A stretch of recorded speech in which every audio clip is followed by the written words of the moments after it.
The year is 1215. The Kingdom of France sprawls across fertile lands, divided by rivers and ambitions, ruled by Philip II Augustus from his throne in Paris. But in the provinces, power belongs to lesser men, barons and lords, who govern their territories with iron fists and empty purses, who view their wards not as people, but as assets to be traded, sold, or gambled away. Lady Eloise de Montclair is about to discover exactly how little her personhood matters to the man who controls her fate. She arrives at her uncle's estate on a Tuesday afternoon, her horse weary from 3 days of travel, her spirits higher than they've been in months. The letter had been clear: a family gathering, a celebration, perhaps even the announcement of her uncle's remarriage after his wife's passing 2 years prior. Eloise had packed her finest gowns, brought gifts purchased with the meager allowance her uncle provides, and allowed herself to hope that perhaps, for once, she might be included in something joyful rather than merely tolerated as an obligation. The courtyard of Baron Gerard de Montclair's estate bustles with activity that seems excessive for a simple family gathering. Servants rush past carrying bolts of silk in crimson and gold. Carpenters construct viewing stands along the tournament grounds. The clash of steel on steel rings from the practice yard, where at least a dozen knights drill with brutal efficiency. Eloise dismounts, her traveling cloak dusty from the road, and catches the arm of a passing servant girl. "What's all this preparation for?" The girl looks at her with something that might be pity. "The tournament, my lady, starts tomorrow at dawn. Didn't you know?" Ice slides down Eloise's spine, despite the warmth of the summer afternoon. "What tournament?" But the servant has already pulled away, hurrying toward the kitchens with her arms full of linens. Eloise stands in the courtyard, awareness creeping over her like frost. The excessive preparation, the presence of so many knights, her uncle's sudden summons after months of silence, the way that servant girl looked at her with sympathy rather than the usual indifference. She finds Baron Gerard in the great hall, drinking wine despite the early hour, surrounded by ledgers and sealing wax. He's a large man, her uncle, with the kind of bulk that comes from rich food and little exercise, his face florid from wine and temper. When he sees her, his expression shifts into something that might pass for welcome if one didn't look too closely. "Niece, you made good time." "Uncle." Eloise keeps her voice steady, though her hands want to tremble. "I received your letter about a family gathering." Yes, family matters." He waves a dismissive hand, already looking back at his ledgers. "Your chambers are prepared. The blue room in the east wing. Servants will attend you." "The tournament preparations." "Entertainment for our guests. Nothing that concerns you." He doesn't meet her eyes when he says it, which tells Eloise everything she needs to know. She waits until she's alone in the blue room, her traveling chest unpacked by silent servants, before she allows herself to pace. The room is beautiful in an impersonal way. Tapestries depicting hunting scenes, a canopied bed with silk coverlets, a window overlooking the tournament grounds where those viewing stands are being erected with suspicious care. One stand in particular, draped in crimson silk, positioned at the exact center of the field. The place of honor. The place where the prize would be displayed. Eloise presses her forehead against the cool stone wall and forces herself to breathe. She's not stupid. She's educated. Her father saw to that before he left for the Crusades and never returned. She can read Latin and French, can calculate household accounts, understands politics and power. She knows exactly what her uncle is doing, even if he hasn't had the courage to tell her directly. He's offering her as the prize in a tournament. His unmarried niece, 22 years old with no male protector, no dowry beyond what he chooses to provide, no legal standing to refuse. A perfect solution to whatever debts or political entanglements he's accumulated through his gambling and poor judgment. The knock on her door comes at sunset. A servant, elderly and kind-faced, carrying a gown of deep emerald silk. "Baron Gerard requests you wear this tomorrow, my lady, for the opening ceremonies." Eloise takes the gown with numb fingers. It's beautiful, expensive, the kind of gown meant to display valuable property to potential buyers. Did he say anything else?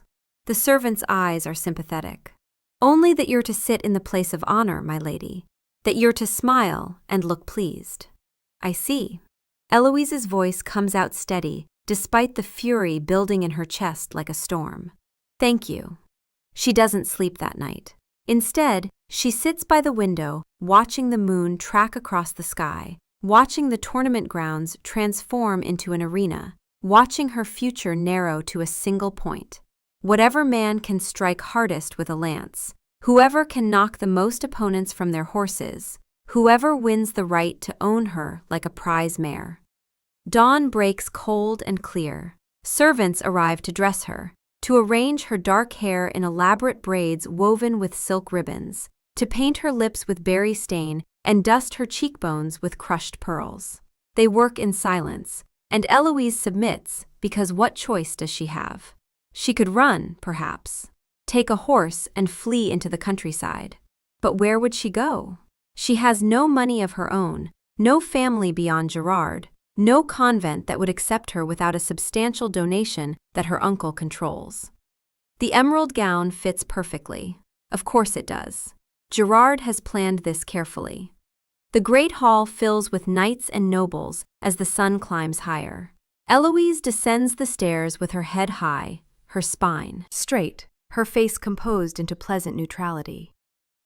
If she's to be sold, she'll at least deny them the satisfaction of seeing her break. Baron Gerard meets her at the bottom of the stairs, his smile wide and wine-flushed. Niece, you look lovely. Come, let me introduce you to our guests. The knights regard her with expressions ranging from appreciation to calculation to something darker that makes her skin crawl. Sir Renard of Toulouse, a man in his 40s with scars across his knuckles and a reputation that precedes him, 2 wives dead, both officially from falls, both known privately to have been beaten. Lord Philippe de Marmont, easily 3 times her age, his eyes lingering on her body in a way that makes her want to bathe. A dozen others, each more brutal or calculating than the last. Gentlemen, Gerard announces, his voice carrying across the hall. My niece, Lady Eloise de Montclair, educated in letters and music, skilled in household management, of good Norman blood. The prize for our tournament champion. The room erupts in appreciative murmurs. Eloise stands very still, her hands clasped before her, and imagines every creative way she might murder her uncle if given the opportunity. Uncle, she says quietly, might I speak with you privately? Later, dear niece. The tournament begins shortly. You must take your place of honor. I must insist. His hand closes around her upper arm, tight enough to bruise beneath the silk. His smile never wavers, but his voice drops to a hiss only she can hear. You will sit where you're told. You will smile.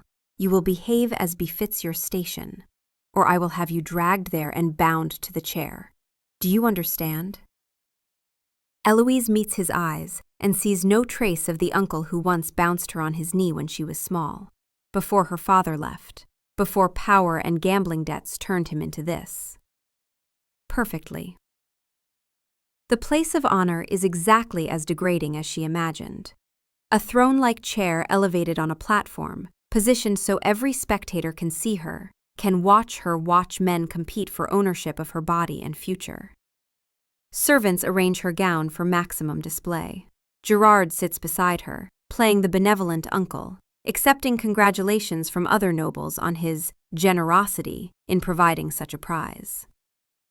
The tournament begins with pageantry, heralds announcing each knight, horses draped in colorful caparisons, lances painted in house colors. The crowd cheers. Eloise sits motionless, her hands folded in her lap, her face a mask of pleasant interest, while inside she calculates distances to doors, to horses, to any possible escape. The first joust is brutal. Sir Renard against a knight from Normandy. The crack of lance against shield echoes across the field. The Norman tumbles from his horse, lands hard enough that Eloise hears bones break even from her elevated seat. Renard circles his horse in victory, his gaze finding hers, his smile predatory. If he wins, she'll be dead within a year, maybe less. The second day of the tournament dawns gray and cold. Eloise wears a gown of deep sapphire this time, her uncle's selection, meant to complement the stormy sky.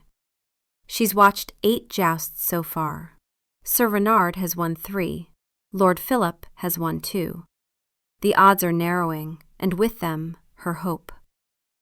She's seated in her throne, arranging her skirts with mechanical precision when the commotion begins.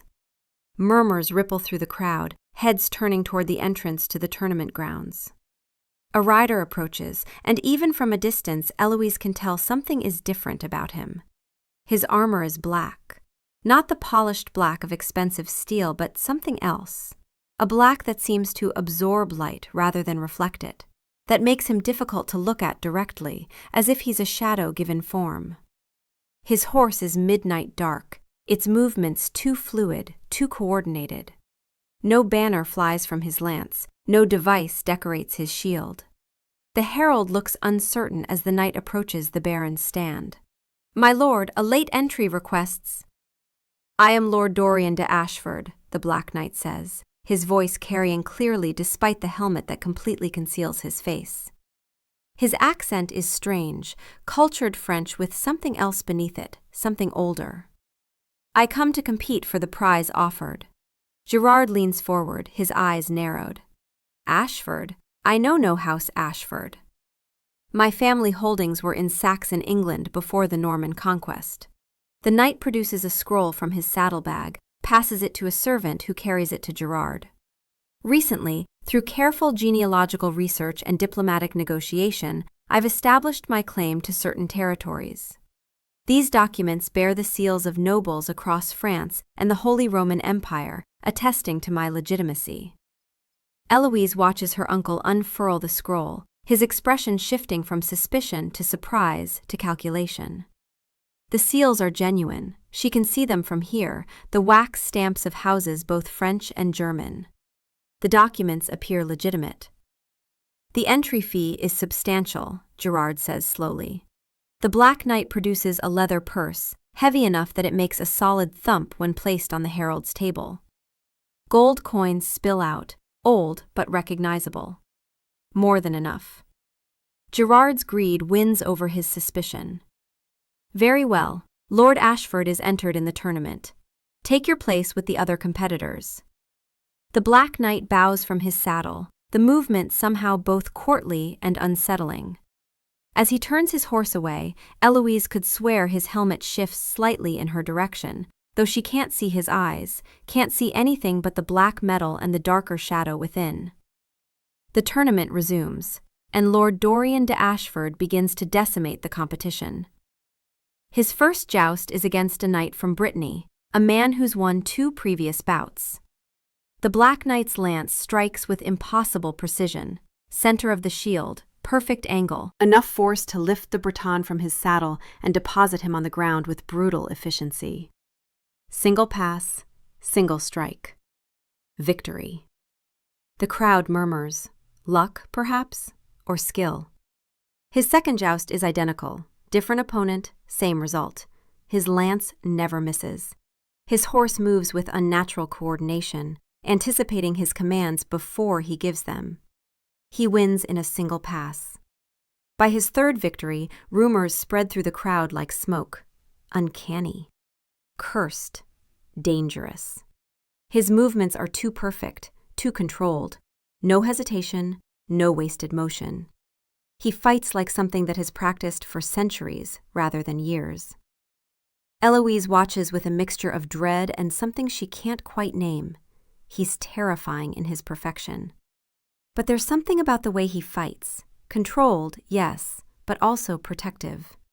When Sir Renard's lance splinters and sends a shard of wood flying toward the viewing stands, toward a young squire frozen in its path, the Black Knight moves with impossible speed to deflect it with his shield. The motion is so fast Eloise barely tracks it, so fast she's not sure anyone else noticed. But she did. By the third day, it's clear. Lord Dorian de Ashford will win. He's defeated every opponent, each in a single pass. He hasn't taken a single hit.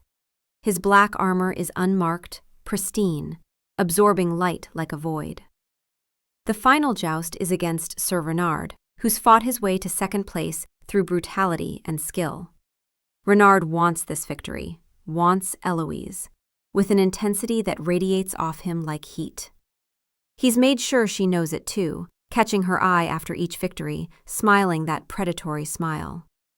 They take their positions at opposite ends of the field. The herald raises his flag. The crowd holds its breath. The flag drops. Thunder of hooves, the crack of lances meeting shields, and Sir Renard tumbles from his horse like a puppet with cut strings, landing in the dirt with a crash that echoes across the tournament grounds. Lord Dorian de Ashford remains mounted, perfect and still and terrible in his black armor. The herald's voice shakes as he announces, "Victory to Lord Dorian de Ashford!" Baron Gerard's face is purple with rage, but he can't refuse the outcome. Not with hundreds of witnesses. Not with the rules clearly stated. The tournament was won fairly, and the prize must be awarded. Eloise sits in her elevated chair and watches the Black Knight approach. Her future has just been decided by a man whose face she's never seen, whose presence feels like standing at the edge of an abyss, whose skill is so perfect it can't possibly be human. She's terrified. But beneath the terror, something else stirs. Curiosity, and the strangest sense that perhaps, just perhaps, she's been saved rather than damned. The wedding is set for the following evening. Baron Gerard, attempting to salvage some control over the situation, announces that proper ceremony must be observed, a day of fasting and prayer for the groom, as tradition demands, before the marriage can be consecrated. The Black Knight agrees with disconcerting ease, his voice calm and measured through his helmet. "My family observes strict premarital fasting," Lord Dorian says. "I will spend tomorrow in prayer and contemplation. The wedding may proceed at sunset, as custom dictates." Sunset. An odd time for a wedding, but Gerard is too focused on his gambling debts and political calculations to question it. At least he can maintain the appearance of propriety, even if he sold his niece to a mysterious stranger in black armor. Eloise spends the day in her chambers, alternating between fury at her uncle and terror of her unknown future. Servants come to prepare her, bringing her mother's wedding gown, cream silk with seed pearls stitched in delicate patterns, smelling faintly of lavender from years in storage. It fits perfectly, which somehow makes everything worse. As sunset paints the sky in shades of amber and rose, they lead her to the chapel. The space is small, intimate, lit by candles that cast dancing shadows on stone walls. The few witnesses are mostly her uncle's allies, and the tournament guests who've stayed to see the conclusion. Eloise walks down the aisle with her head high, her hands steady on the bouquet of late summer roses they've given her heart hammering against her ribs. The Black Knight waits at the altar. The priest begins the ceremony, his Latin familiar and strange all at once. Eloise responds by rote, her voice clear even as her mind spins. This is happening. She's being married to a man whose face she's never seen, whose very presence seems to bend reality around it. "Remove your helm," the priest instructs when they reach the vows. The bride must see the groom's face for the binding. For the first time since his arrival, the Black Knight hesitates. Eloise could swear she hears him exhale, a long, slow breath like a man preparing for battle. Then his hands rise to his helmet. The metal slides free, and Eloise gasps. He's beautiful. Breathtakingly, impossibly beautiful. Dark hair that falls to his shoulders, sharp features that could have been carved from marble, high cheekbones and a strong jaw and lips that might have been cruel except for the sadness that softens them. But it's his eyes that stop her heart, gray like storm clouds, old in a way that has nothing to do with the face of a man perhaps in his late 20s, filled with such profound sorrow that Eloise feels her anger falter. He looks at her, and in his gaze she sees centuries of loneliness. "Lady Eloise," he says, and his voice without the helmet is rich and cultured and infinitely sad. "I am Dorian." The priest continues the ceremony. They speak their vows, Dorian's voice steady, Eloise's wavering only once when she promises to honor a man she doesn't know. Rings are exchanged. The priest blesses their union. "You may kiss your bride," the priest announces. Dorian hesitates again, his eyes searching hers. "May I?" he asks quietly, so only she can hear. The question surprises her enough that she nods. His hand is cold when it cups her cheek, unnaturally cold, like touching marble in winter. His lips brush hers with a gentleness that contradicts everything about the brutal tournament champion, barely more than a whisper of contact before he pulls back. "I'm sorry," he breathes, and she's not sure if anyone else hears it. The ceremony concludes. They're married. The witnesses applaud. Baron Gerard looks satisfied despite his earlier rage. At least the mysterious Lord Ashford appears wealthy, which means the marriage reflects well on him. Eloise stands beside her new husband and tries to reconcile the tender man with the terrifying warrior. They're escorted to the courtyard where Dorian's black horse waits, along with a carriage draped in midnight blue. "My estate is several hours' ride," Dorian explains, handing her into the carriage with careful courtesy. "We'll arrive by midnight." He doesn't join her inside. Instead, he mounts his horse, and Eloise realizes he intends to ride alongside rather than sit with her. The carriage lurches forward, and through the window she watches her uncle's estate disappear into the gathering dusk. The journey passes in a blur of darkening forest and winding roads. Eloise tries to organize her thoughts, to plan, to strategize her survival in whatever household she's been sold into. But exhaustion and stress finally catch up with her, and she drifts into uneasy sleep against the cushioned seat. She wakes when the carriage stops. Through the window, silhouetted against a star-filled sky, rises the most magnificent castle she's ever seen. Ashford Keep is massive, a Gothic fortress of dark stone and soaring towers, positioned on a cliff overlooking the border between France and the Holy Roman Empire. Torches burn along the battlements. Stained glass windows glow with internal light. It's beautiful in a dark, imposing way, like something from an ancient story. Dorian opens the carriage door himself, offering his hand. "Welcome home, my lady." The castle's interior matches its exterior. Vast halls with vaulted ceilings, tapestries depicting scenes Eloise doesn't recognize, furniture that speaks of both wealth and age. Servants bow as they pass, their faces curious but not unkind. An elderly steward with kind eyes greets them in the great hall. "Thomas," Dorian says warmly, "this is my wife, Lady Eloise. Please see that she's made comfortable." "Of course, my lord." Thomas bows to Eloise. "Welcome to Ashford Keep, my lady. We're honored by your presence." Dorian turns to her, and in the torchlight his features are softer, more human than they appeared in the chapel. "My lady, I know you did not choose this. I claim you only to protect you from worse fates. I will not force my company upon you." Eloise stares at him. "What?" "I've prepared the East Tower for your use, a suite of rooms with every comfort. Library, music room, private chambers, balcony overlooking the gardens. They're yours alone. I will take the West Tower for myself. We will share the castle, but not living quarters." "I don't understand." Dorian's expression turns unbearably sad.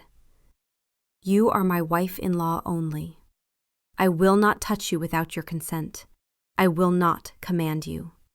You are free to live as you wish within these walls." Eloise's exhaustion makes her reckless. What kind of man wins a wife and then refuses her? "The kind who remembers what it is to have choices taken away," Dorian answers quietly. Then he bows, formal and courtly.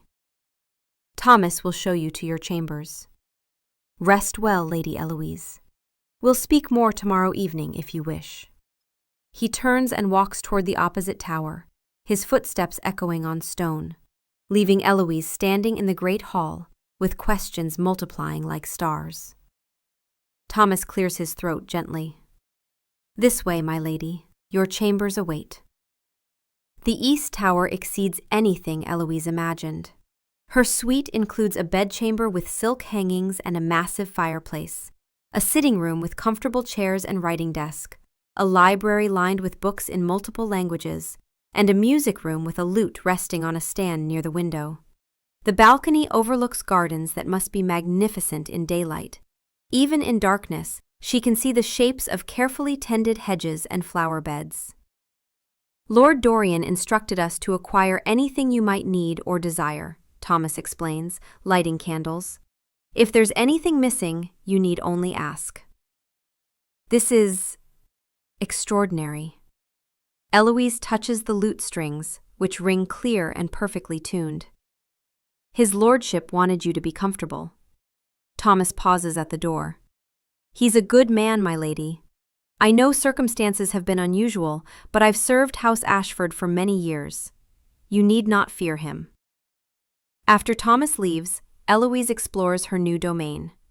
The books in the library span topics from philosophy to poetry to practical skills like herbal medicine and estate management. The music room contains not just the lute, but also sheets of composition she doesn't recognize. Everything speaks of careful thought, of someone trying to anticipate her interests. She finds her traveling chest already unpacked, her possessions arranged neatly. On the writing desk sits parchment, ink, quills, sealing wax, everything needed for correspondence. And beside it, a small leather purse. Eloise opens it and nearly drops it in shock. Gold coins. Enough to do what? Buy passage anywhere in Europe? Live independently for months. A note rests beneath the purse, written in elegant script. Your personal funds. You are entitled to financial independence. More will be provided monthly. What kind of husband gives his wife enough money to flee him on their wedding night? Eloise sinks into a chair, staring at the gold coins gleaming in candlelight, trying to reconcile everything she's witnessed. The brutal tournament champion. The sad-eyed man who asked permission for a wedding kiss. The husband who provides luxury chambers and refuses to share them. The captor who gives his prisoner escape money. She's more confused than when she arrived, but beneath the confusion, for the first time since her uncle's summons, she feels something unexpected. Safe. The first week at Ashford Keep passes in surreal domesticity. Eloise wakes each day near noon, her body adjusting to a reversed schedule since her husband is only present after sunset. She spends her daylight hours exploring the castle, reading in her library, attempting to play the lute with varying success. The servants are courteous and helpful, answering most questions while carefully evading others. Dorian appears each evening as the sun sets, greeting her with formal courtesy before retreating to his own tower. Sometimes they share dinner in the Great Hall, though Eloise notices he never actually eats, merely moves food around his plate while she dines. He asks about her day, her interests, her preferences for household management, treating her input as valuable rather than decorative. It's utterly baffling. On the 8th evening, Eloise decides she's tired of confusion. She finds Dorian in the castle library, a separate space from her personal collection, this one vast and ancient, filled with books that must predate the printing press. He's reading by candlelight, his profile sharp against the shadows. "Why did you save me?" she asks without preamble. Dorian looks up, surprise flickering across his features. "My lady?" "The tournament. You didn't come to win a bride, you came for me specifically." She moves closer, her silk gown whispering against stone floors. "I'm not a fool, Lord Ashford. Your skill was inhuman. Your arrival was too perfectly timed. You knew what my uncle planned. A long silence. Then Dorian closes his book carefully, marking his place. Yes, I knew. How? I have contacts, informants in various courts. I heard Baron Gerard had privately promised you to Sir Renard to settle gambling debts. I knew Renard's reputation. Eloise's stomach clenches. He beat his wives to death. Yes, Dorian's voice goes cold in a way that sends shivers down her spine. And I couldn't allow that to happen. So I came to the tournament with the intention of winning. I planned to claim you and keep you safe, provide for you, and eventually arrange for your freedom through convent life or annulment. I never intended to keep you as a true wife. I just wanted to save you from Renard. The truth of it settles between them like snow. So you won me to save me. Yes. And you've been treating me with such respect because you deserve it. Dorian stands, moving to the window that overlooks the darkened landscape. Because I remember what it's like to have everything stolen from you. Because I've spent a very long time trying to be better than the worst parts of myself. He looks at her over his shoulder. And because from the moment I saw you in that tournament, furious and defiant, even as you were being treated as property, I felt something I hadn't felt in over a century. Hope. The desire to be worthy of someone. Eloise's breath catches. You love me. I have no right to love you. Dorian turns fully, and in his eyes she sees that bottomless sorrow again. I'm damned, Eloise. I have no soul. Don't be absurd, she interrupts, surprising herself with her vehemence. Of course you have a soul. Soulless things don't spend a century trying to be good. They don't protect women from brutal marriages. They don't give their wives freedom when they could simply take what they want. What I feel for you doesn't change what I am. And what are you exactly? Eloise challenges, besides impossibly skilled at jousting and determined to be noble. Dorian opens his mouth, closes it, looks away. There are things you don't know about me, things that would terrify you. Then tell me, no more evasions. I can't. Why not? Because I'm afraid, he admits quietly, and the vulnerability in those 3 words breaks something open in Eloise's chest. I'm afraid that when you know the truth, you'll look at me with fear instead of curiosity. You'll see the monster instead of the man trying desperately not to be one. Eloise moves closer until she's standing directly in front of him.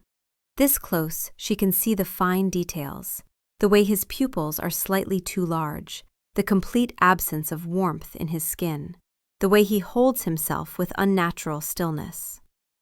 I've been watching you, Dorian. I see how you never eat, how you only appear after sunset, how you never breathe except when you remember to, how your eyes sometimes flash in candlelight like an animal's, how the servants leave covered goblets outside your door each night. His face goes carefully blank. Observant. My father taught me to pay attention. It's kept me alive. She reaches up, slowly, giving him time to retreat. He doesn't. Her fingers brush his cheek, cold as winter stone. Whatever you are, you've been kind to me. That matters more than anything else. You might revise that opinion if you knew the full truth. Then give me the chance to decide for myself.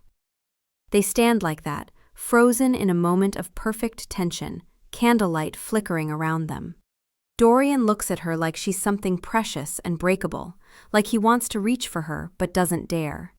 His hand rises halfway to her face, trembles there, falls back.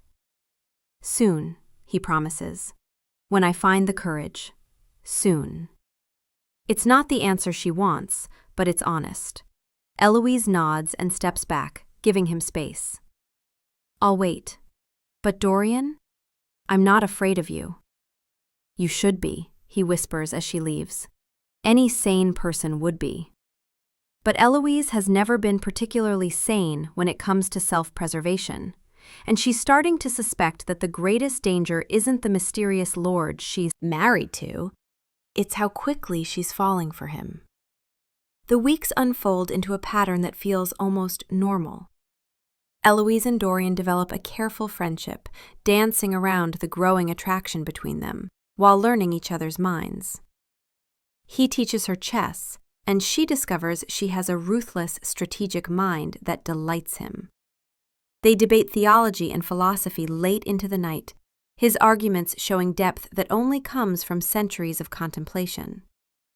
He gives her anything she desires, tutors in any subject, a master falconer when she expresses interest in hawking, her own Merlin falcon that she names Eleanor after asking Dorian's permission to use the name.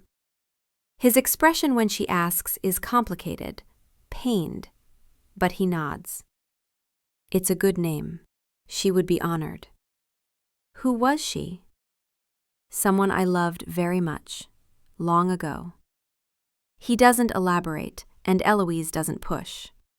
But she notices how he sometimes looks at her playing the lute, with an expression of such profound longing it makes her chest ache. The oddities continue accumulating. The library contains books with dates spanning from ancient Rome to present day, some with marginalia in handwriting identical to Dorian's, but dated decades or centuries apart.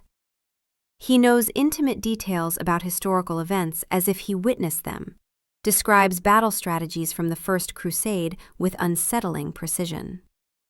When she cuts her finger on a broken glass one evening, he leaves the room immediately, returning only after she's bandaged it, his face pale and strained. The servants mention his blood condition, the medicinal wine he requires. But Eloise has seen those goblets. The liquid is too thick, too dark. Not wine. On a cold October evening, 2 months into their marriage, Eloise plays her lute in the music room. She's been practicing a particular melody she found in the music sheets, ancient and haunting, full of longing and loss. The notes ring clear in the quiet tower. She doesn't notice Dorian in the doorway until she finishes. He's standing perfectly still, his expression raw with emotion. "That melody," he says softly. "I haven't heard it in over a century. My wife used to play it." Eloise's hands still on the strings. "Your wife? I am your wife."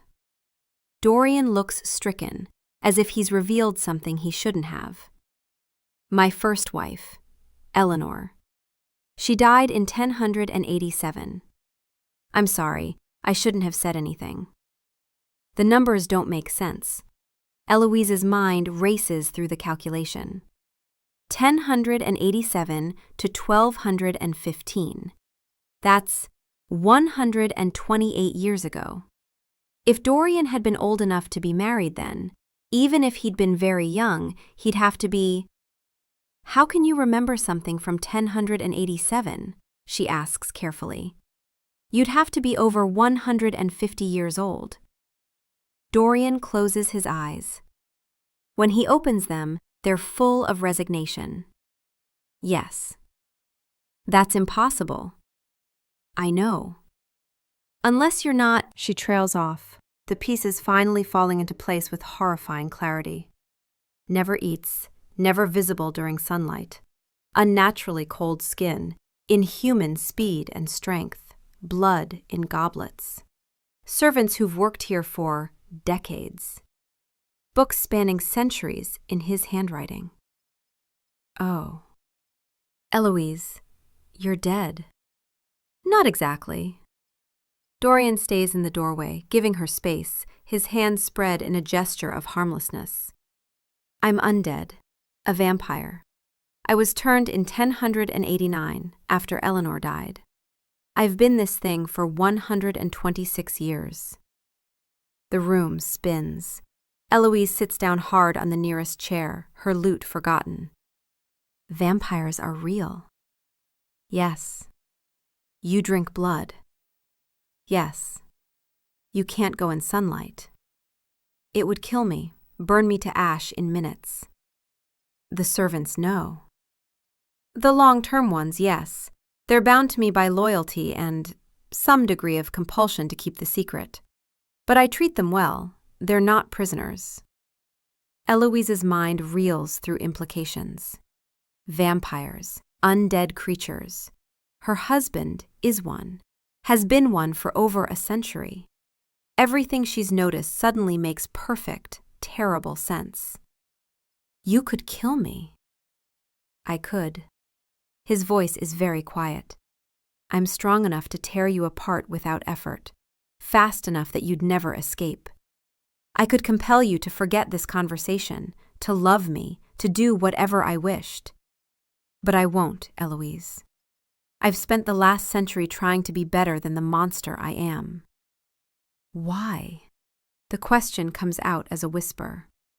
Because I've killed enough innocents to fill a mass grave. Because I've been the monster that haunts nightmares. And because about 26 years ago, shortly after I became this creature, I heard 2 small boys crying for the mother I'd murdered, and something in me finally broke. He sinks to his knees in the doorway, making himself smaller, less threatening. I can't undo what I've done. Can't bring back the hundreds I killed in my rage and bloodlust. But I can stop. I can try to protect instead of destroy. I can feed ethically from criminals or paid volunteers. I can use my immortality and power to make the world slightly less terrible than it would be otherwise. Eloise stares at this man, this creature, kneeling before her. He's confessing to murder, to being a monster. And yet there's such genuine remorse in every word, such desperate hope that she won't condemn him. You saved me from Reynard. Yes. Not to have me for yourself, to protect me. Yes. And you've been treating me with such care, such respect, giving me freedom and choices because I love you, Dorian says simply. Because you're the first person in a century who's made me want to be worthy of something beyond survival. Because the thought of you being harmed destroys me. And because I know I'm damned. I know I have no right to you, but I couldn't let you suffer when I had the power to save you. The confession hangs between them like candlelight, fragile, beautiful, terrifying in its honesty. Eloise should be afraid.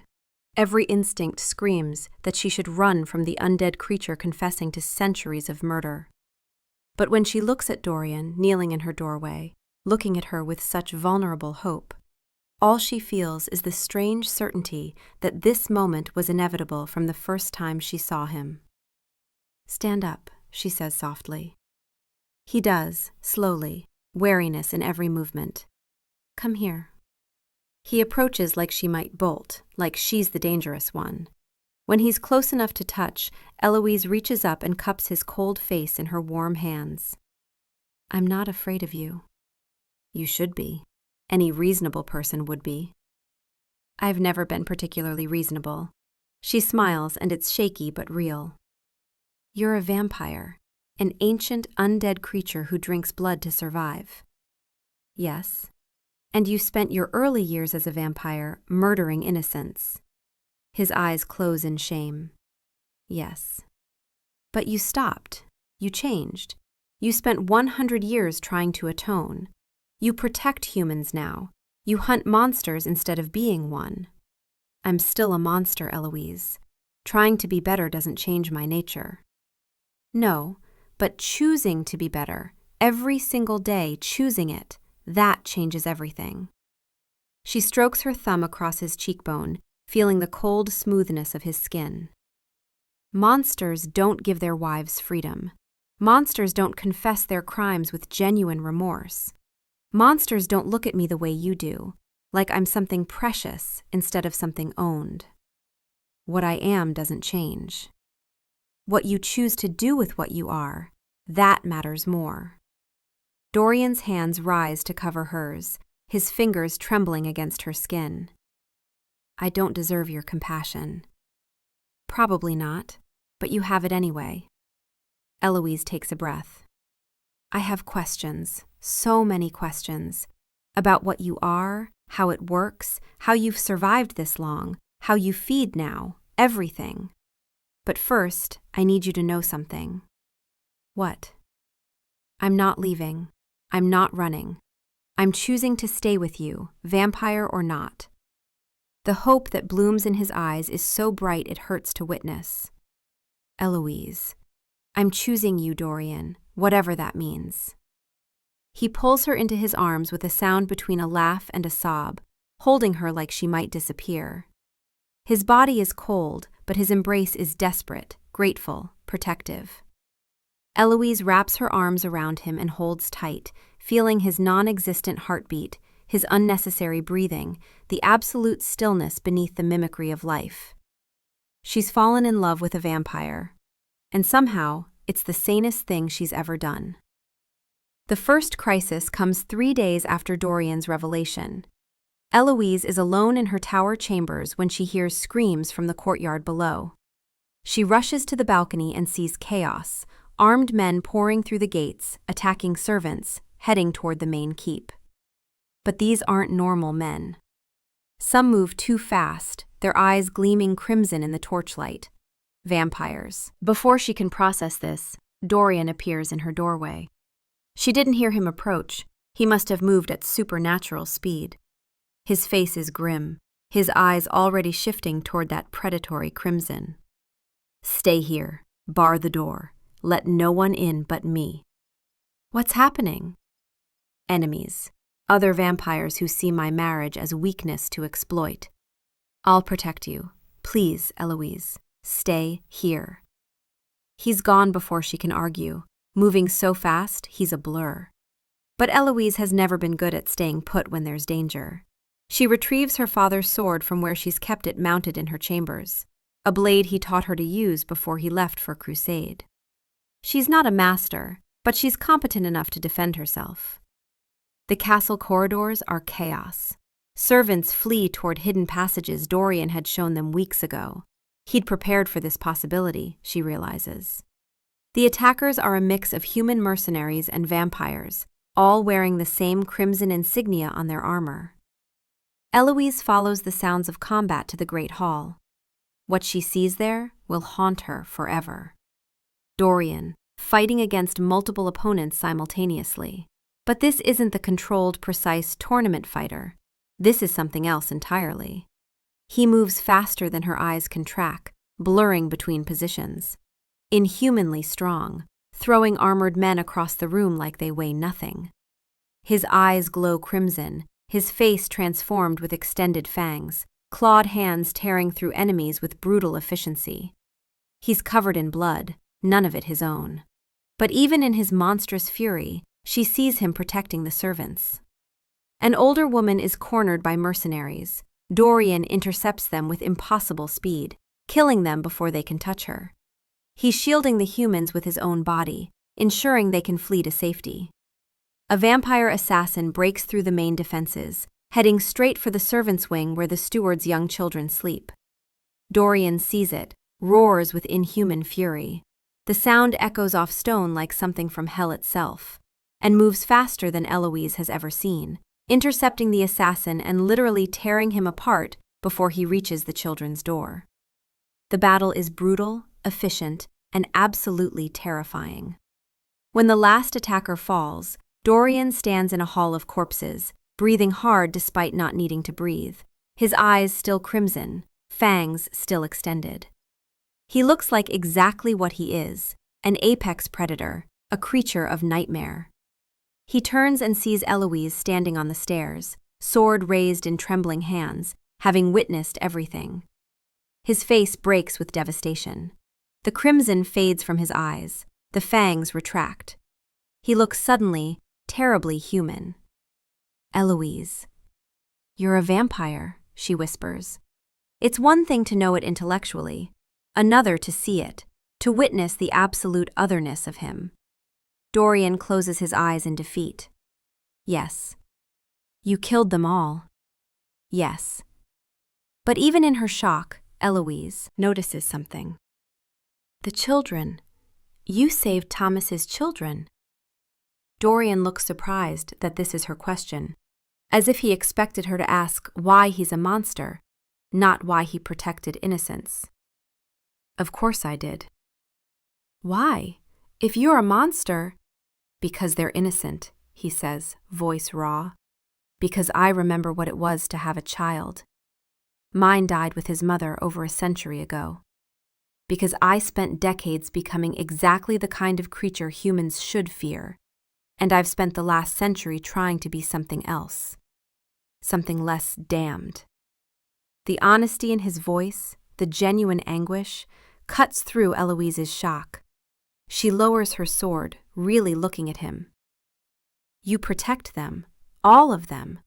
The servants, the children, me? Yes. Even when it means revealing your nature? Even when it costs you? Always. Eloise walks down the stairs, stepping carefully around the carnage, until she's standing directly in front of him. He's still covered in blood, still looks dangerous, still radiates power. But his eyes are sad and resigned, waiting for her condemnation. She reaches up and touches his face.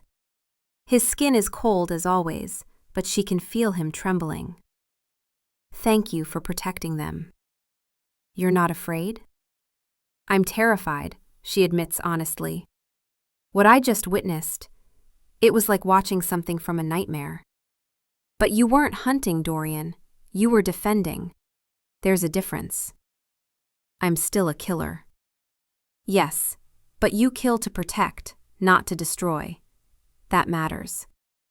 He catches her hand, presses it against his face like it's the most precious thing he's ever touched. I would understand if you want to leave now. If seeing what I truly am has changed. It hasn't changed anything, Eloise interrupts. You're still the man who gave me freedom when he could have taken it. The man who treats me as an equal. The man who protects children and honors the memory of his dead wife, and tries desperately to be good despite being a creature of darkness. Eloise. I love you, she says, the words tumbling out before she can stop them. I think I've loved you since you asked permission to kiss me at our wedding. Seeing you like this, seeing all of you, doesn't change that. Dorian makes a sound like breaking, pulling her into his arms with desperate care. I don't deserve you. Probably not, but you have me anyway. They stand in the bloody hall, holding each other, and somehow it feels like coming home. The aftermath of the attack takes days to sort through.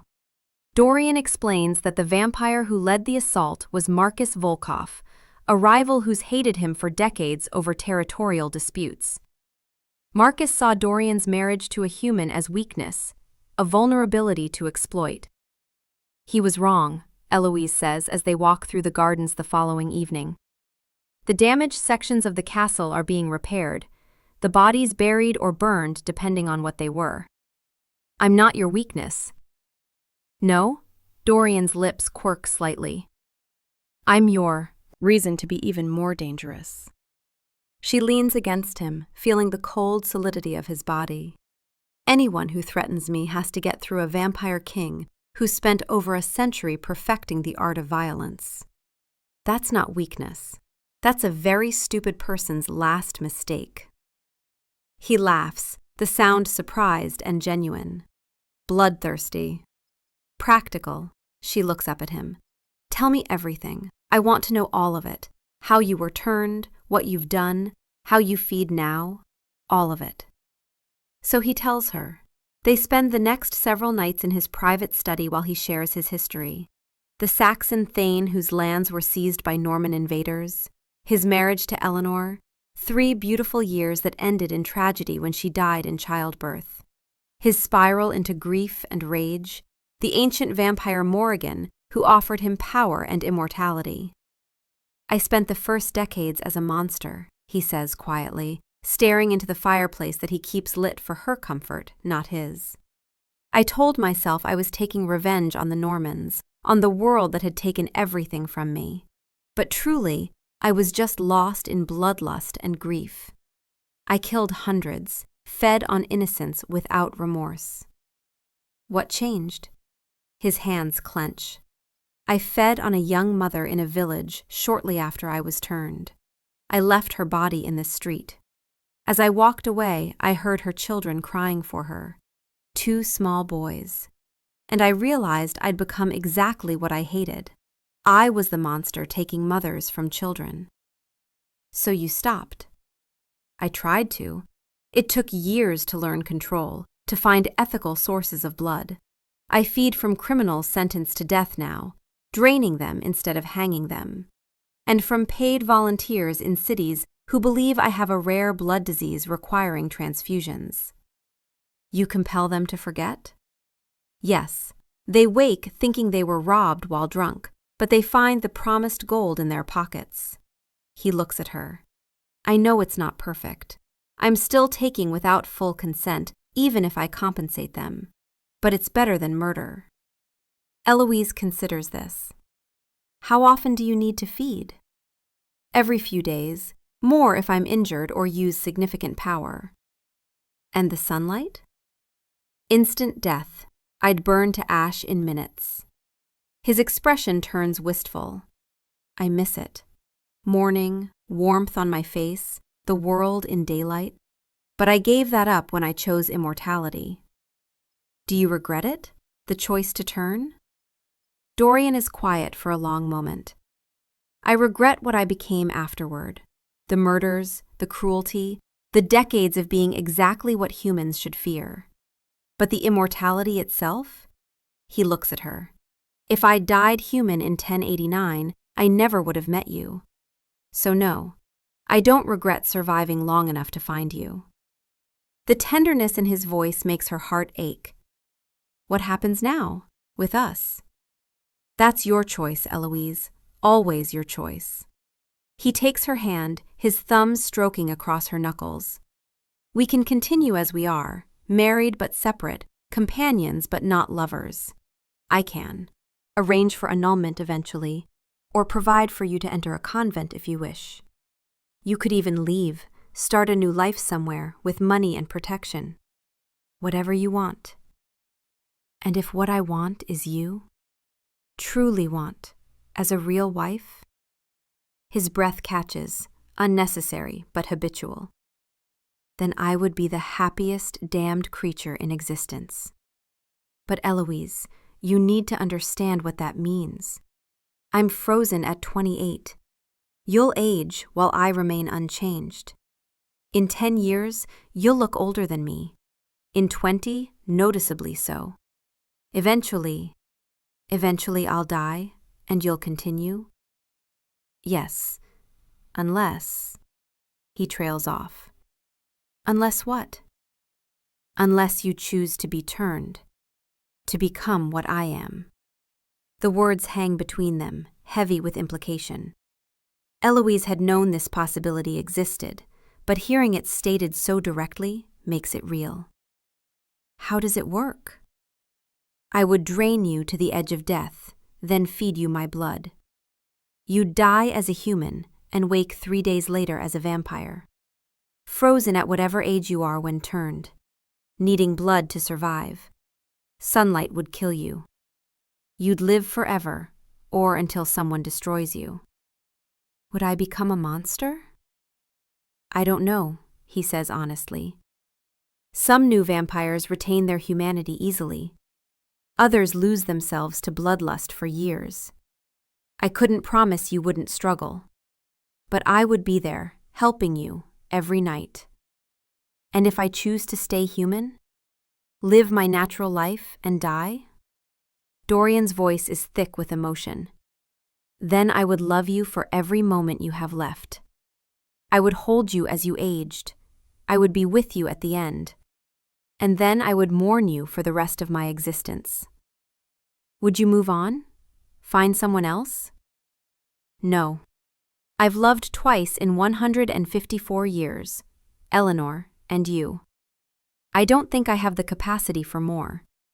You would be the last light in my darkness. Eloise reaches across the space between them and takes his cold hand in both of hers. I'm not leaving you, Dorian. You don't have to decide about turning now. I'm not deciding about turning. I'm deciding about us. Right now, in this moment, I choose you. We'll face the rest when it comes. The hope that blooms in his face is worth every risk, every uncertainty, every complication of loving an immortal creature. He pulls her into his lap with careful strength, burying his face in her hair. You make me want to be worthy of eternity, he whispers against her temple. You already are, she whispers back. They move into shared chambers that very night.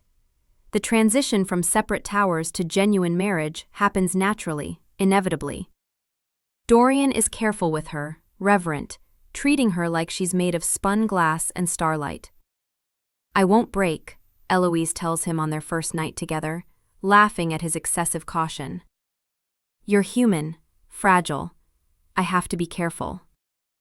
I'm not that fragile. Compared to me, you're made of paper and hope.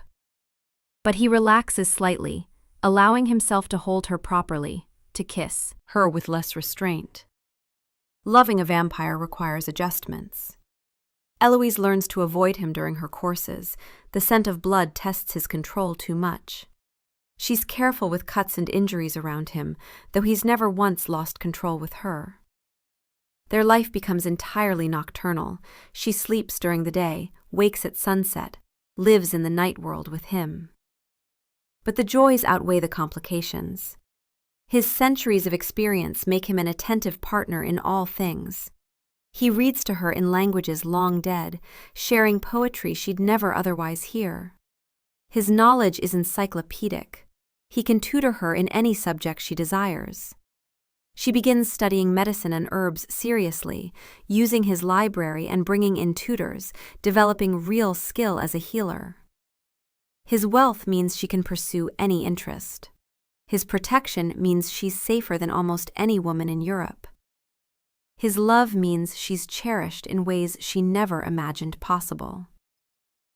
Years pass. At age 30, Eloise notices the first fine lines around her eyes. Dorian still looks 28. It doesn't bother you? She asks one evening, studying her reflection. That I'm aging? He comes up behind her, wrapping his arms around her waist. You're even more beautiful now than the day I won that tournament. Every year with you is a gift I never expected to receive. At 35, the difference is more noticeable. Servants who don't know his nature assume she's his older sister. Dorian doesn't care. He looks at her with the same devotion as their wedding night. At 40, she's dealing with the aches and limitations of middle age. Dorian adapts their life to her needs without making her feel diminished.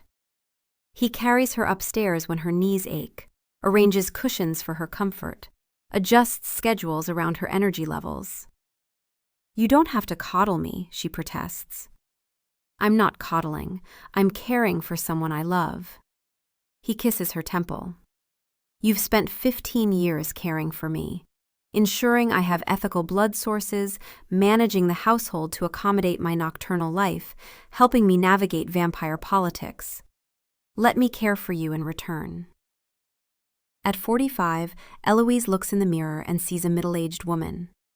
She's lived a full life, traveled across Europe with Dorian, studied medicine extensively, helped manage his territories, assisted in negotiating peace between rival vampire factions. She's saved lives with her healing skills, influenced politics, experienced more than most women could dream of, and she's deeply, eternally in love with her undead husband. One evening, she finds him in his study staring at the portrait of Eleanor he keeps there. Not in their chambers, but in this private space. A reminder of who he was. Do you wish I was her? Eloise asks quietly from the doorway. Dorian turns, surprise clear on his unchanged face. What? No, never. Then why do you keep her portrait? To remember who I was. To remember why I can't afford to become a monster again. He crosses to her, taking her aging hands in his eternally young ones. Eleanor was my human life, brief, beautiful, and lost. You, Eloise, are my immortal life. You're the reason I want to keep existing. You're the reason I keep fighting to be worthy. I'm aging, Dorian. In 20 years, I'll be elderly. In 30, I'll be dead. I know. And you're content with that? I'm content with whatever you choose. If you want a full human life and a natural death, I'll cherish every moment and mourn you forever. If you want something else, he pauses. The choice is yours. Eloise takes a deep breath. She's been thinking about this for months, weighing it carefully. I'm ready. Ready? To be turned. I've lived a full human life, Dorian. I'm 45 years old.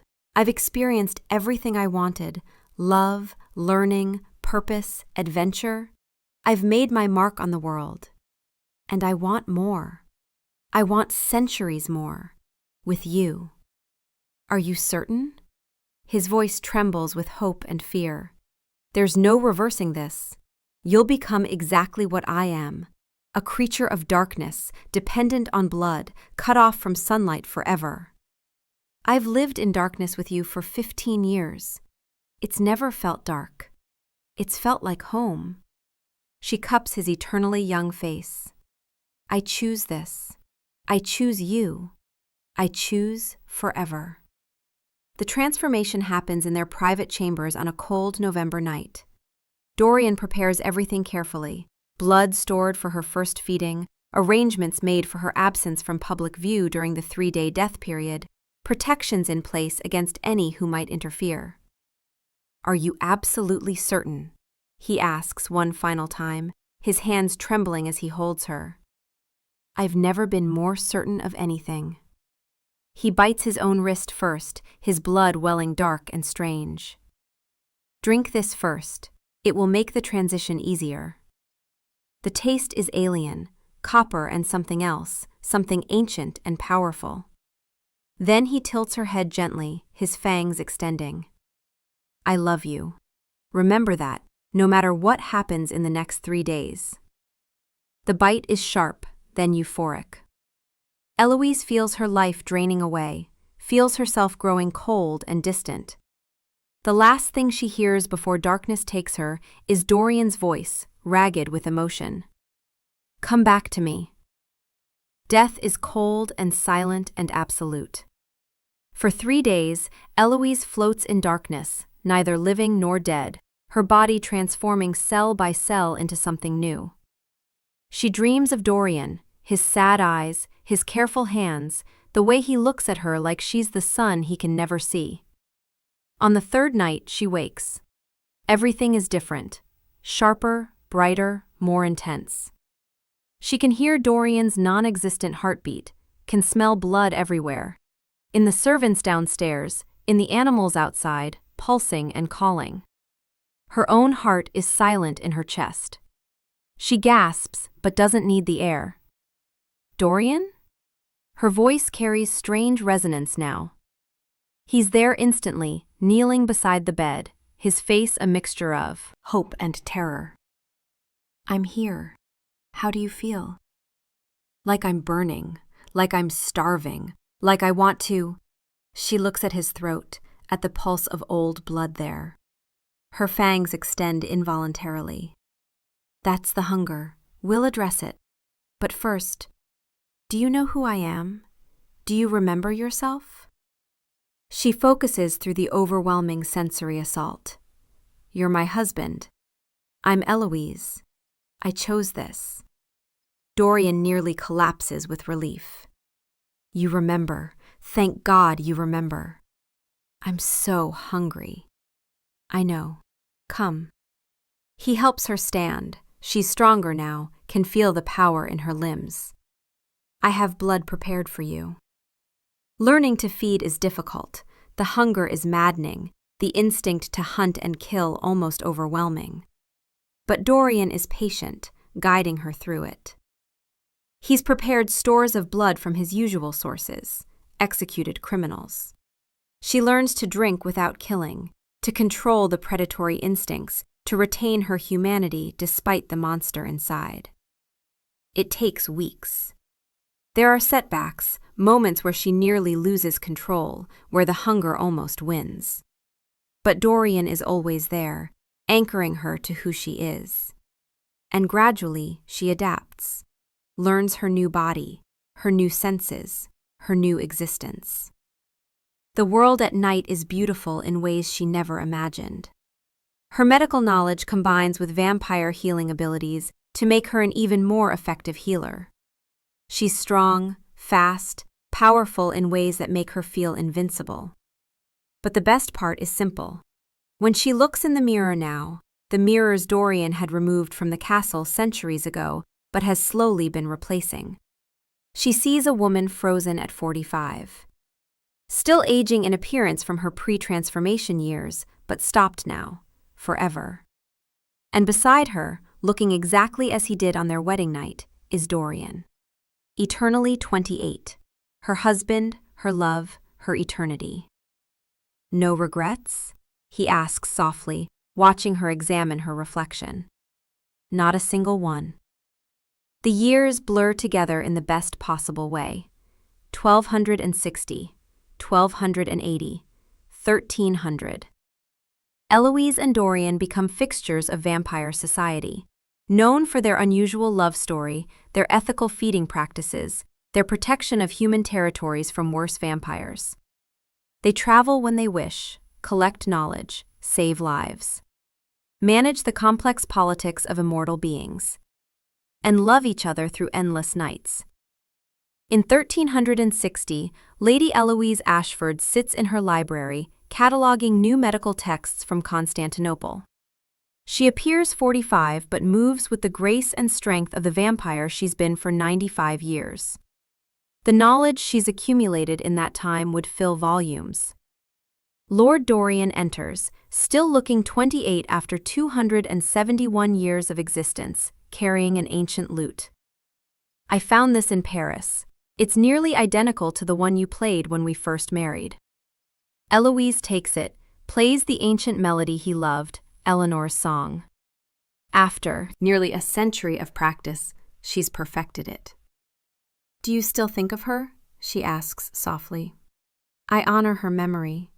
She was my human life, brief and beautiful. But you, Eloise, you are my eternity. She gave me 3 years.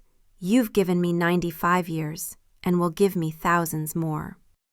I plan to, Eloise says, setting aside the lute to pull him close. Eternity sounds perfect, as long as I'm spending it with you. Outside their window, dawn approaches. They feel it even through the heavy curtains, the deadly warmth of sunlight that would end them in minutes. Hand in hand, they retreat deeper into their castle, into the protected darkness of their shared chambers.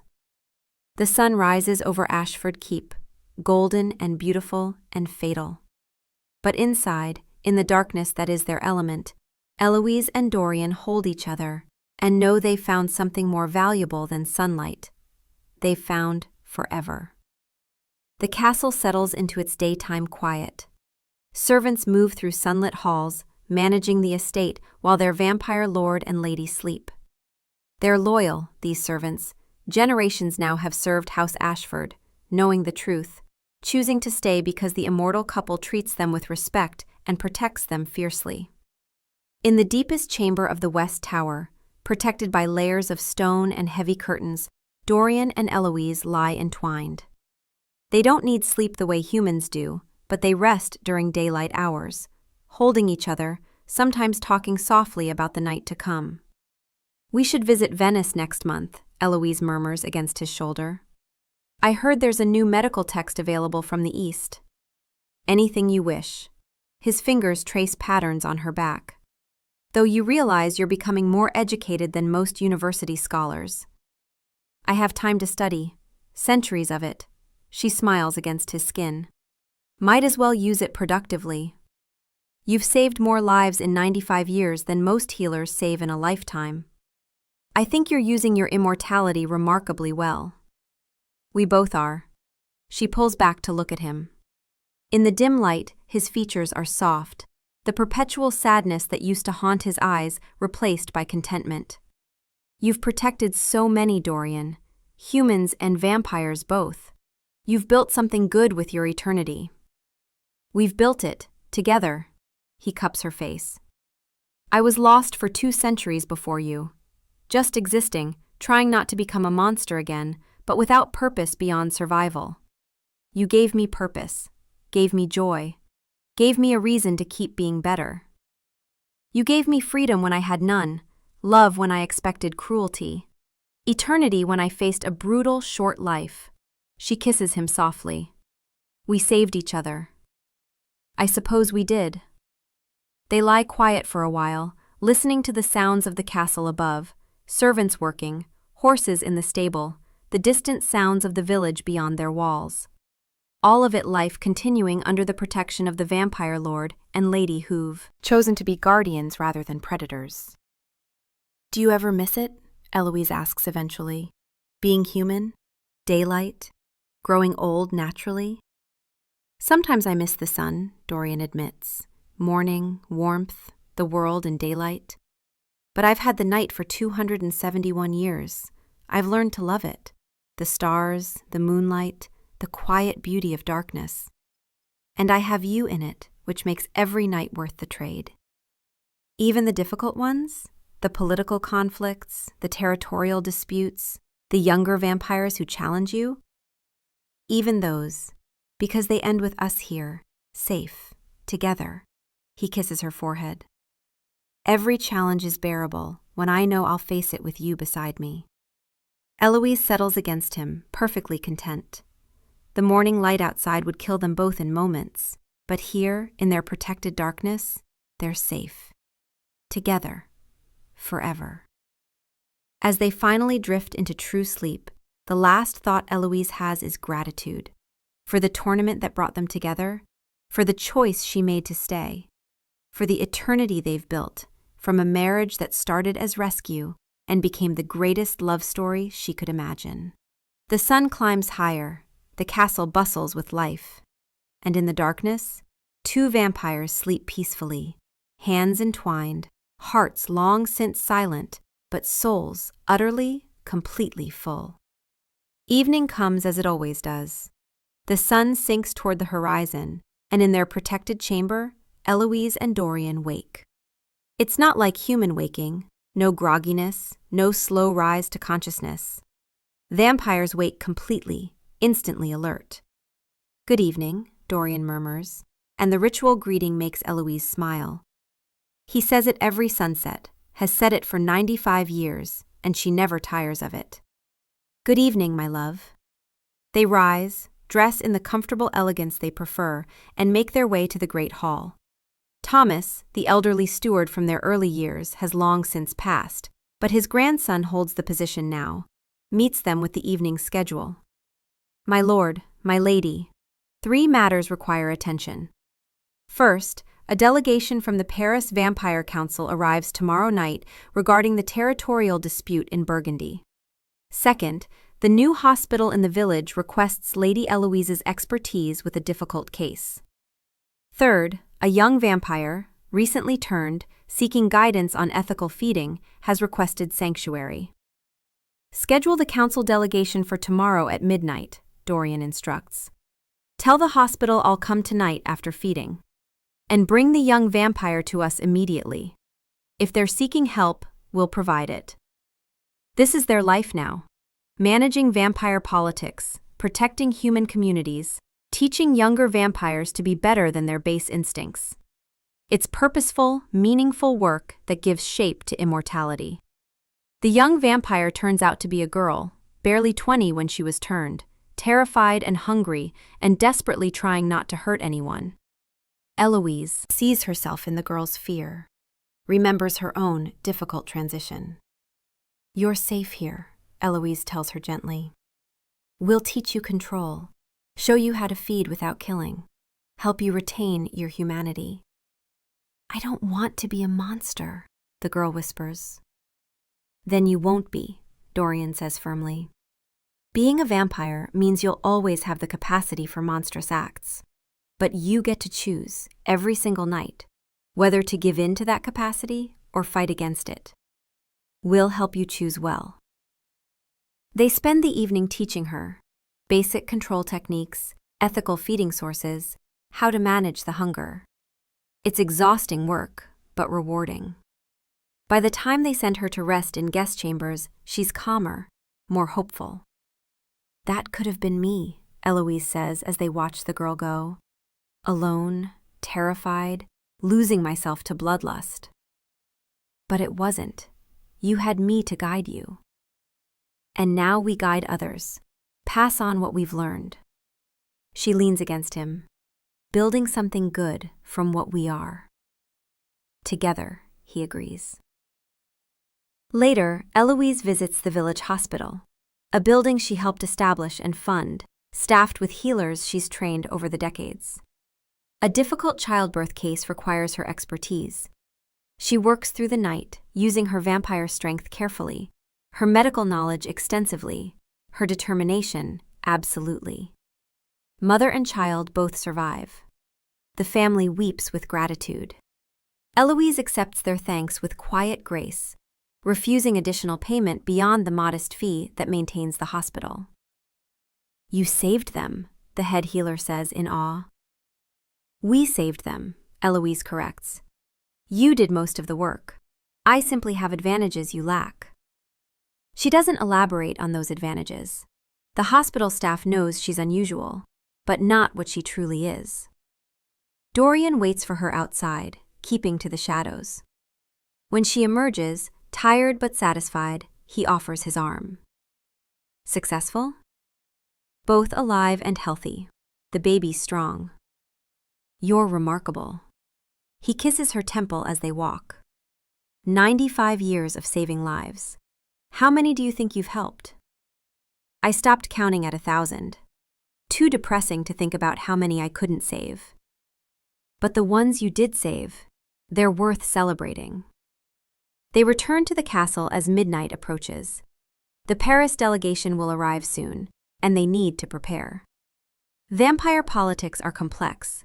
Territorial disputes, feeding rights, conflicts between ethical vampires like themselves and those who still prey on innocents.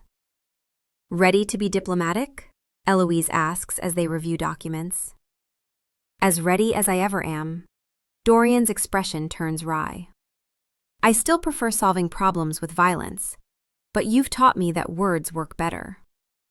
Words work better for politics. Violence is for protection. She grins at him. Though you're still terrifying when you need to be.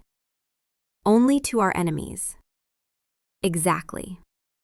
The delegation arrives precisely at midnight, 3 ancient vampires representing the Paris Council, along with their entourage. Dorian and Eloise receive them in the Great Hall, playing the roles of lord and lady with practiced ease. The territorial dispute is complex. Rival vampire factions claiming the same feeding territory in Burgundy, humans caught in the crossfire. Dorian and Eloise propose a solution. Divide the territory with clear boundaries. Establish feeding ethics that protect the human population. Create a council of local vampires to arbitrate future disputes. It takes hours of negotiation. Eloise's diplomatic skills complement Dorian's authority. They present a united front, powerful but reasonable, willing to enforce peace but preferring cooperation. By dawn, they have an agreement. The Paris delegation leaves satisfied. The Burgundy dispute is resolved without further bloodshed. Exhausting, Eloise says as they retreat to their chambers ahead of the deadly sunrise. But effective. We just prevented a war that could have killed dozens of humans and vampires both. Dorian pulls her close. Worth the exhaustion. Always is, she kisses him softly, though I'm glad we have the day to rest. Rest. And other activities. Dorian! But she's laughing as he carries her to their bed, as the sun rises outside their windows, as they shut out the deadly daylight and focus on each other. This is their eternity, nights filled with purpose, days filled with each other, endless years of building something good from what they are. It's not the life Eloise imagined as a human girl. It's infinitely better. Decades continue to blur together, each one full and rich and meaningful. 1380, 1400, 1420. Wars rage across Europe, the 100 Years' War, the rise and fall of kingdoms, plagues and famines and religious upheavals. Through it all, Ashford Keep stands solid, a refuge of stability and protection. Eloise and Dorian adapt as the world changes. They learn new languages, adopt new customs, update their methods while maintaining their core principles. They're known throughout vampire society as the unusual couple, the ancient warrior and his turned wife, devoted to each other and to ethical existence. "We're becoming legends," Eloise says one evening in 1420, reading a letter from a vampire scholar requesting permission to document their story. Immortal love story. Vampire lord saves human woman. She chooses to join him in eternity. They live happily forever. Dorian's tone is amused. It does have a certain fairy tale quality. Except fairy tales usually end with the wedding. Ours is just beginning every night. 205 years of beginnings. He pulls her into his lap. And I'm not tired of it yet. Good, because we have eternity more to go. They decline the scholar's request. Their love isn't a story for others' consumption. It's private, precious, theirs alone. But they do agree to host a gathering for ethical vampires, those who, like them, choose to feed without killing, to protect rather than prey. It's become something of a movement over the centuries, with Dorian and Eloise as reluctant leaders. The gathering fills their castle with undead guests, some ancient, some newly turned, all seeking to be better than their nature demands. They share strategies, discuss challenges, offer support. It's encouraging to see how many choose this harder path. "You've started something important," a French vampire tells Eloise, "showing us that we can be more than monsters." "I didn't start it. My husband did, over a century ago when he chose to stop killing. And you proved that love is possible for creatures like us, that we can have meaningful relationships, purposeful existences, joy despite being damned." Are they damned? Eloise wonders sometimes. They're undead, yes, dependent on blood, cut off from sunlight, frozen in time. But they've saved so many lives, brought so much good into the world, loved so deeply. If this is damnation, it feels remarkably like grace. The gathering concludes successfully. The castle empties of guests. Eloise and Dorian are left alone again, which is exactly how they prefer it. "I think we're becoming respectable," Dorian says with mock horror. "Speak for yourself. I'm still a dangerous vampire queen who could tear apart anyone who threatens what I love." Yes you are." He kisses her fiercely. "My dangerous, brilliant, eternally beautiful wife. Eternally 45. Perfect exactly as you are." They make love as the sun rises, as they've done thousands of times before, and it's still perfect, still tender and passionate and exactly right. Immortality could become boring, Eloise supposes, but with Dorian, every night discovers something new, a new thought to share, a new place to explore, a new way to express love that's had 2 centuries to deepen. Later, resting in the peaceful darkness, Eloise traces the lines of Dorian's face. He's exactly as he was on their wedding night, 28 forever, beautiful and sad and hers. "Do you remember when you first saw me?" she asks. "At the tournament." "Every detail. You were furious, sitting in that ridiculous throne they'd made for you, forced to smile while men competed for ownership of you. But your eyes were blazing with rage. You looked like you wanted to murder your uncle and every knight there." "I did want to." "I know. That's when I decided I had to save you. Anyone with that much fire deserved better than being property." He strokes her hair. "I thought I was saving you from Renard." I didn't realize you'd end up saving me. From what? From purposeless eternity. From being a monster who'd learned not to kill but hadn't found a reason to truly live. You gave me that reason, Eloise. You gave me joy. We gave each other everything. She kisses him softly. And we'll keep giving each other everything, night after night, forever. Forever, he agrees. And as they drift into daylight rest, holding each other in their protected darkness, while the sun blazes outside, both of them know it's true. Forever isn't just a promise, it's their reality. Endless nights of love and purpose and meaning. Eloise de Montclair was offered as a prize in a tournament, treated as property, given no choice in her fate. But she chose her champion, undead or not, and he chose to be worthy of her for eternity. Together they built something beautiful from darkness, and they're only just beginning. Because forever, when you're spending it with the love of your eternal life, is exactly long enough.